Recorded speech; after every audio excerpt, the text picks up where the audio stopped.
예, 그렇습니다.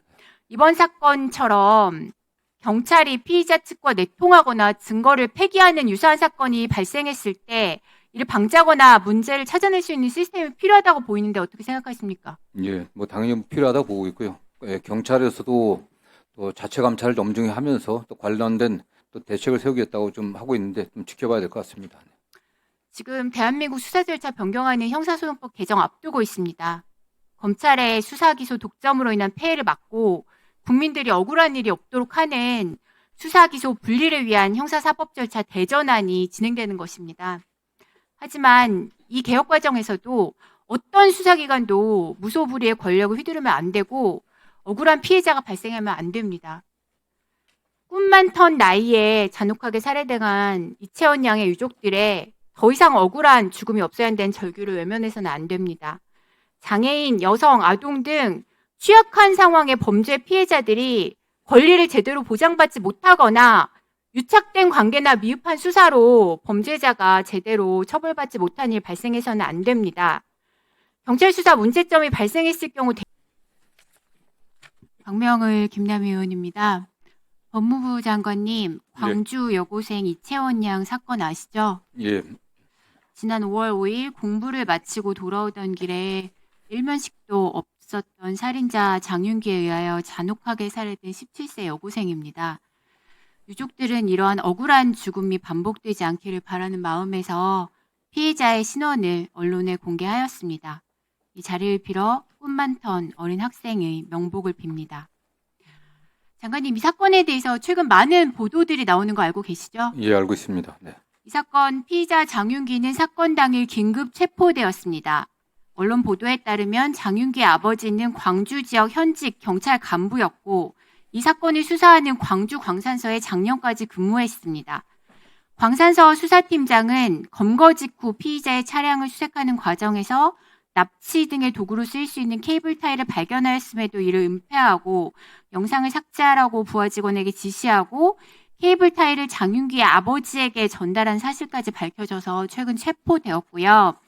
범행 직후 광산서장 주재 긴급회의 개최 등 윗선 개입 의혹까지 있는 상황입니다. 알고 계시죠?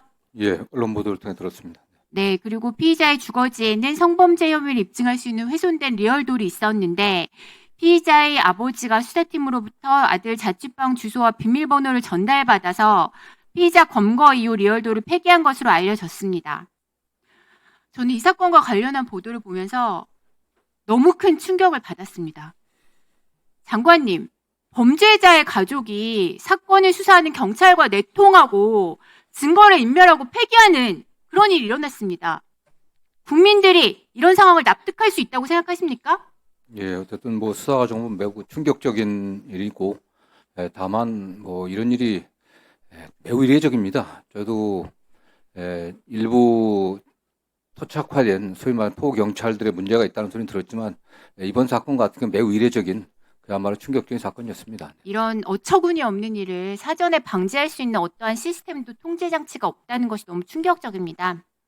최근 전국 성폭력 상담소 협의회에서 발표한 의견서에 따르면 성폭력 사건 수사에 있어서 성폭력 가해자가 지역 내 경찰과 아는 아는 관계임을 과시하거나 지역 경찰에게 정보를 얻는 등 경찰관을 활용할 수 있음을 보여주는 경우가 있고 성폭력 가해자가 지역 내 명망이 있는 경우 지역 내 유착관계가 있어서 피해자가 문제 제기하기 어려운 경우가 있다. 이런 의견을 제시하고 있어요. 지역 내 유착, 지인 관계가 사회적 약자인 피해자 사건 수사에 영향을 미친다는 걱정입니다.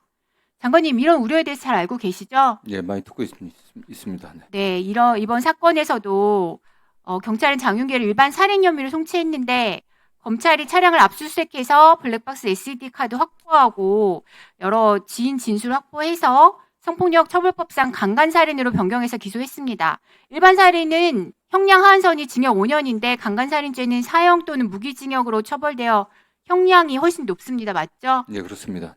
이번 사건처럼 경찰이 피의자 측과 내통하거나 증거를 폐기하는 유사한 사건이 발생했을 때 이를 방지하거나 문제를 찾아낼 수 있는 시스템이 필요하다고 보이는데 어떻게 생각하십니까? 예, 뭐 당연히 필요하다고 보고 있고요.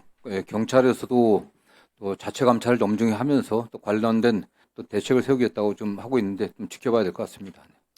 지금 대한민국 수사 절차 변경하는 형사소송법 개정 앞두고 있습니다.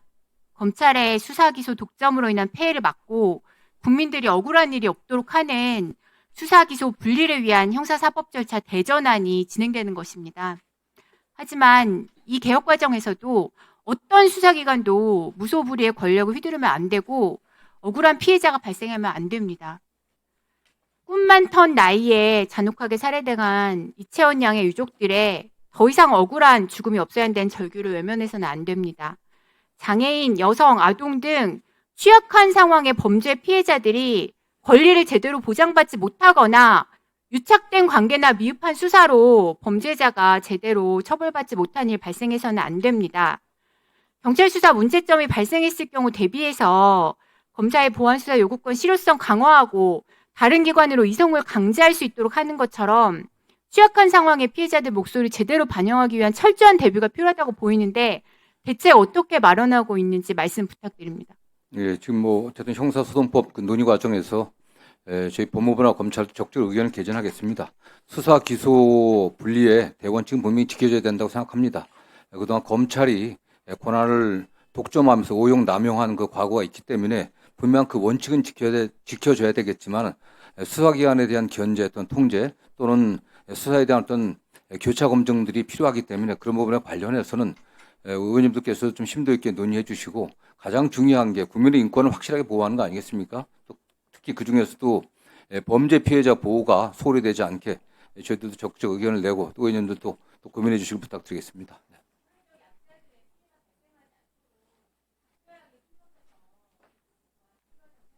예. 예, 수고하셨습니다.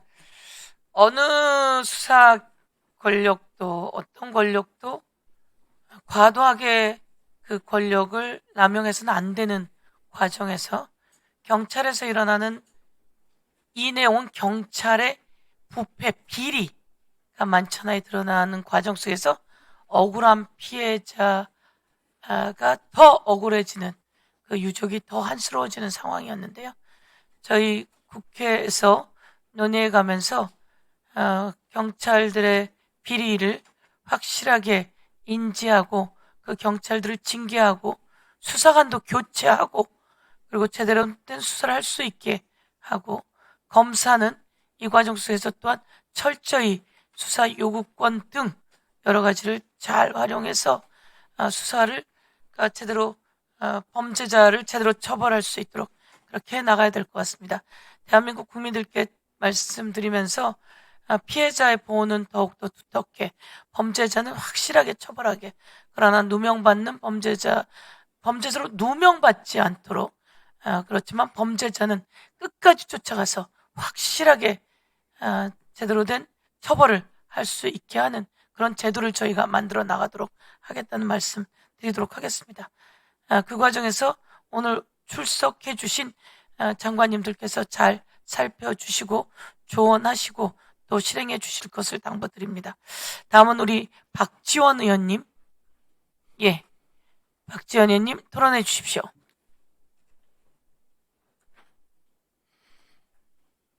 감사원장님. 네. 제가 그 유명한 박지원입니다. 네. 감사원 잘하셔야 돼요. 네. 이기영 전 체육회장 감사원에서 감사했죠. 네. 사무총장이 더 잘하시나요? 말씀하시면 예, 하셨죠. 범위에서 했습니다. 당시에 윤석열 정권에서 정진석 비서실장 등이 개입해가지고 여러 가지 문제가 있었는데 지금 현재 어떻게 진행되고 있어요? 대한체육회에 대한 감사는 일단 마쳤고요. 그 감사 행정에 대한 전반적인 것들을 살펴봤습니다. 크게 말씀해 보세요. 마이크 좀 대고. 대한체육회에 대한 감사는 일단 마쳤습니다. 행정 전반을 살펴보았고 여러 가지 거버넌스 체계에 문제가 있는 것들 그리고 또 체육 단체 지원에 관한 여러 문제점들을 발견하고 적정한 처분 조치를 내렸습니다. 그래서 어떻게 처리되는 거예요? 그런데 이제 이기용 체육회장은 사임한 이후에 신임 체육회장이 그 취임한 이후에 감사 결과는 나왔기 때문에요. 그 감사 결과들은 신임 체육회장이 다 수용을 하고 개선을 하기로 약속을 한 상황입니다. 좀 저에게 보고 좀 해주세요. 그렇게 하겠습니다. 법무장관, 예. 장윤지 사건 가지고 우리 많은 국민들은 검찰이 보안 수사권을 확보하기 위해서 지나친 언론 플레이를 하고 있다라는 의혹이 있는데 어떻게 생각하세요? 저는 뭐 전혀 사실무근이라고 생각합니다. 전혀 사실 예, 모르죠. 그렇습니다. 네.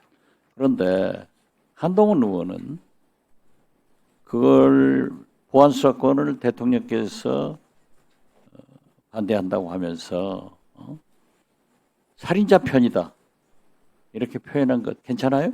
뭐 전혀 근거 없는 일방적 주장이고요. 예, 뭐 그런 말을 해서는 안 되죠. 네. 심지어 장동혁 국민의힘 대표는 다시 잠실 그 시위대 앞에 나가서 평화를 보셨어요? 거기에다 뭐라고 써가지고 나갔냐 하면은 재명아 고등학생하고 싸우지 말고 나하고 싸우자 이런 거 보셨어요? 예, 뭐 참 그래도 제1야당의 당대표로서 국가 최고 국민이 선출한 대통령 아니겠습니까? 지도자에 대한 최소한의 예의가 상실된 매우 부적절한 그런 행동이라고 생각합니다. 네. 그러한 것은 매우 부적절한 것으로 법무부에서는 끝나는 겁니까? 뭐 그 이상 저희가 뭐 어떤 수사를 한다거나 할 수 있는 그런 여건은 아닙니다. 우리가 정치권에서 아무리 막말이 왔다 갔다 하더라도 최소한 국가 원수 대통령에 대한 예우는 지키는 게 원칙 아니에요? 네, 그렇습니다. 네. 우리가 윤석열 파면되기 전에는 윤석열 대통령이라고 다 불렀죠? 네, 그렇습니다. 파면되니까 윤석열 하는데 현직 대통령을 제1야당의 대표가 재명아 고등학생하고 싸우지 말고 나랑 싸우자 이따위 짓을 하면은 저는 우리 공권력도 좀 어떤 표시를 해야 된다 이렇게 생각합니다. 뭐 저희 법무부나 검찰이 할 수 있는 일이 매우 제한적이라는 건 잘 알지 않습니까? 네. 이번에 소위 가짜 뉴스법 이러한 것에는 저촉이 안 되나요? 그건 좀 판단을 좀 해봐야 될 것 같습니다. 그건 뭐 어떤 매우 주관적인 그 모욕적인 발언이긴 한데 그걸 뭐 형사법에 의뢰를 할지는 어쨌든 뭐 경찰에서 지금 일단 수사 권한이 있으니까 좀 판단을 봐야 될 것 같은데 하여튼 저희 법무부에서도 필요하다면 법적 검토를 해보겠습니다. 네. 그 법에 대해서 법무부의 입장은 지켜나가자는 것 아니에요? 뭐 당연히 그렇지 않겠습니까? 네, 그렇죠. 네. 민주주의의 일호인 언론의 자유와 표현의 자유는 존중해야 됩니다. 그렇지만 저도 이명박 박근혜 정부에서 예비군 교육장에서 박지원이는 3대 빨갱이다. 법원행정처장 직무대행이 나오셨지만은 호적을 고치려면은 사법부의 판단을 받아서 사법부에서 고쳐져야 돼요. 저희 할아버지가 평범한 농부에 불과한데 조선정판사 입회 사건의 박낙종으로 알려지고 또 그분은 제가 보니까는 경남 사천분이에요. 그런데 제가 출세해서 호적을 예, 3분 더 드리세요. 그래서 조선정판사 박낙종 사장의 손자다. 첫째가 그거예요. 두 번째는 저희 선친이 독립지사예요. 일제시대에 그 행적이 동아일보, 조선일보도 보고돼 있지만은 모든 보고서에 나와요. 네, 그렇습니다. 그리고 대구 형무소에서 살았어요. 그래서 독립지사이고 지금 국립현충원 독립지사 묘역에 계시는데 빨갱이다. 세 번째, 박지원이 빨갱이다. 저는 좀 오해가 받을 거예요. 2000년 6.15 남북정상회담 특사를 했고 북한을 많이 왕래했으니까. 이런 것들을 대법원에서 확정 판결까지 받았는데 지금도 계속 퍼날리고 있어요. 이런 문제는 반드시 단속해야 되고 당해보고 피해자가 얼마나 많은가. 그것도 인권 아니에요? 네, 그렇습니다. 네. 그래서 민주주의는 표현의 자유도 존중돼야지만은 가짜 뉴스를 가지고 피해를 주는 것도 막아주는 것이 민주주의라고 생각하는데 어떻게 생각하세요? 전적으로 옳은 말씀이고요. 어쨌든 대통령께서도 여러 차례 표현의 자유는 존중해야 되겠지만은 그 가짜 뉴스로 인한 사회적 혼란을 야기하고 한 개인의 인격을 말살하는 그런 행위에 대해서는 단호하게 대처해야 된다는 강조를 여러 번 하셨습니다. 이번에 대통령께서 말씀하셨더라도 관련 법들이 또 통과됐기 때문에 저희도 사법 경찰의 기본적인 수사를 해야 되겠지만 또 방통위와 관련해 갖고서도 적극적인 법률 지원을 하면서 가짜 뉴스가 근절될 수 있게 최선을 다하도록 하겠습니다. 꼭 최선만 할 게 아니라 행동으로 보여주세요. 네, 뭐 저희들이 할 수 있는 건 다 하겠습니다. 감사합니다. 예, 수고하셨습니다.